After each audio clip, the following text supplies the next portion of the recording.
Madam 5 तारखेला या ठिकाणी एक निष्पाप विद्यार्थ्याचा पाण्याच्या टँकरमुळे अपघात झालेला आहे. पूर्ण पुणे शहरामध्ये नाही तर पूर्ण महाराष्ट्रामध्ये याची चर्चा झालेली आहे. तर आपण आमच्या माध्यमातून पुणे महानगरपालिका, पुणे पोलीस आयुक्तांना काय संदेश देणार? सर्वप्रथम आपण आपली ओळख सांगा.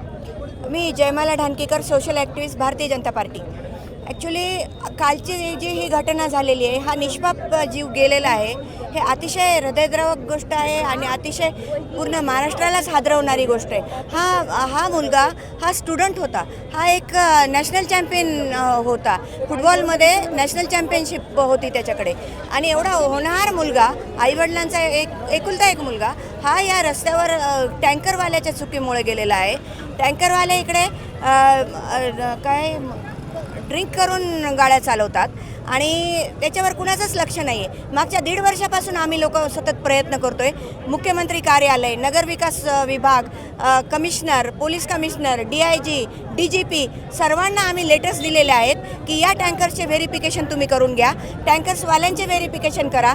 हे लोक व्यवस्थित आहेत का काय याची तुम्ही चौकशी करा. पडताळणी केल्याशिवाय टँकर देऊ नका. आजही कोण टँकरवाले आहेत, कुठून टँकर येतात, कुणाचंही त्या टँकरवर नियंत्रण नाही. 10 वर्षापासून या भागामध्ये 2 टाक्या बांधून पडलेल्या आहेत. 10 वर्षात वेगवेगळे नगरसेवक येऊन गेले, पण कोणीही त्या टाक्यांमध्ये पाणी सोडण्याचा प्रयत्न केलेला नाही. ही अतिशय म्हणजे दुर्दैवी गोष्ट आहे. जर या एरियामधून एवढा टॅक्स आम्ही पे करतोय, पब्लिक एवढा टॅक्स पे करते आणि याच ठिकाणी आमच्याच मुलं चिरडल्या जातात गाड्यांखाली, ही एक अतिशय शोकांतिका आहे आमच्या सर्वांची. मी प्रशासनाला सांगू इच्छिते की ताबडतोब यांचं व्हेरिफिकेशन करा टँकर्सचं.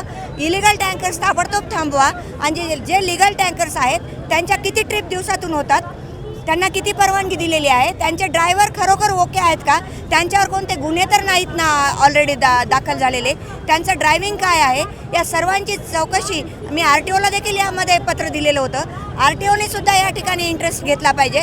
RTOने या ठिकाणी येऊन या सर्वांचे व्हेरिफिकेशन्स करावेत आणि लोकांना इकडे जगू द्यावं, एवढंच माझं एक रिक्वेस्ट.